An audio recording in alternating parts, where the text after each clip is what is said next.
Hi everybody, it's Mrs. Mancuso with more Chemistry Regents Review.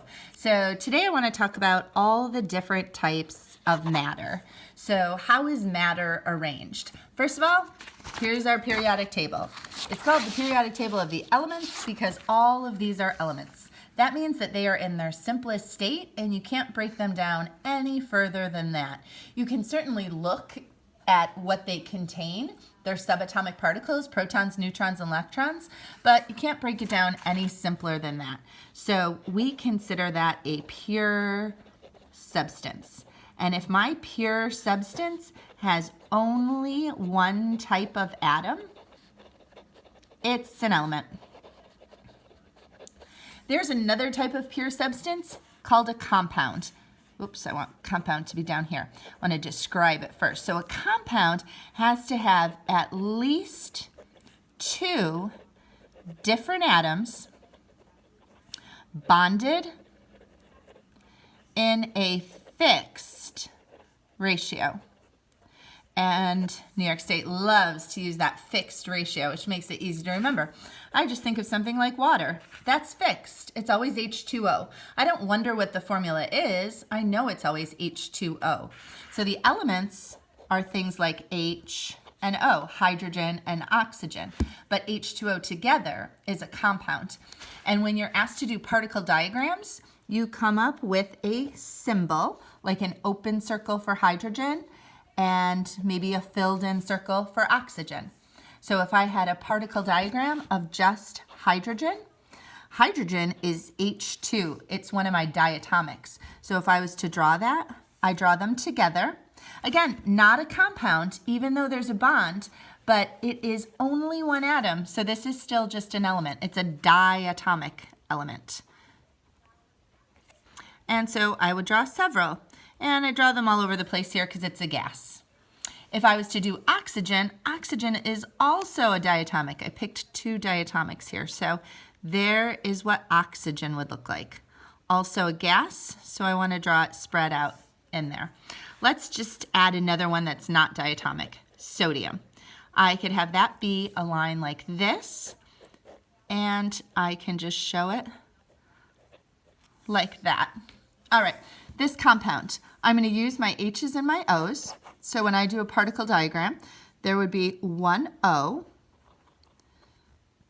and two H's. And I know it's a polar molecule. I'll be doing a video that it goes back to polarity and explains how you know if a molecule or a bond is polar or nonpolar. But the look of this is very asymmetrical. Water has a bent shape. So here I would show it, one O and two H's, and I can draw several across there. Okay, so these were my pure substances. Last thing I want to talk about with pure substances is how to separate them.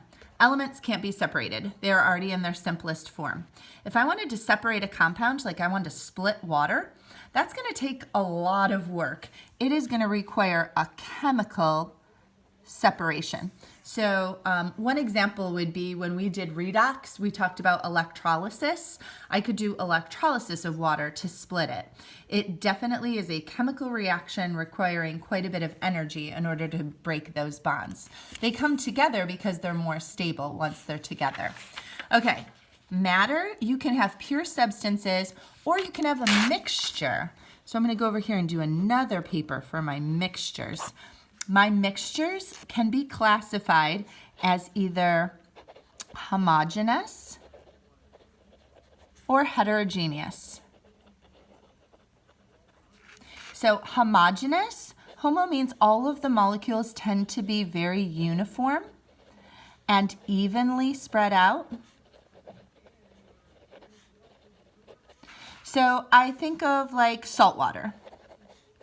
If you had a glass of salt water, as long as you didn't pour too much in it, it would be pretty evenly distributed and it would just look clear. You wouldn't really know until you tasted it that there was salt in it.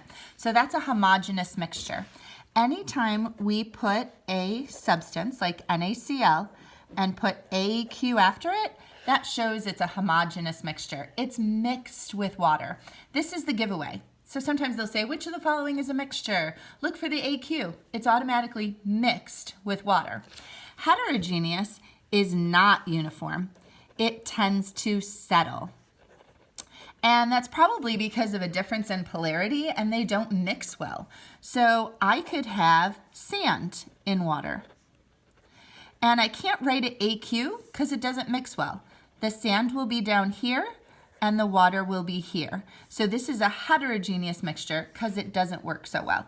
So you would have to write the substance, so sand plus H2O, as two separate things because they are not aqueous, they're not mixed well. So again, mixtures, homogeneous, heterogeneous. And the last thing I want to talk about is how you separate them.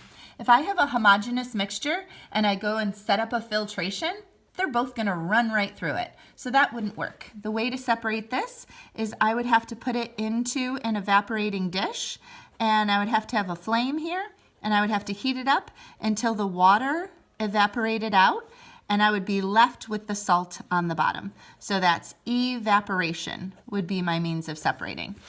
Here, I have a solid mixed with a liquid.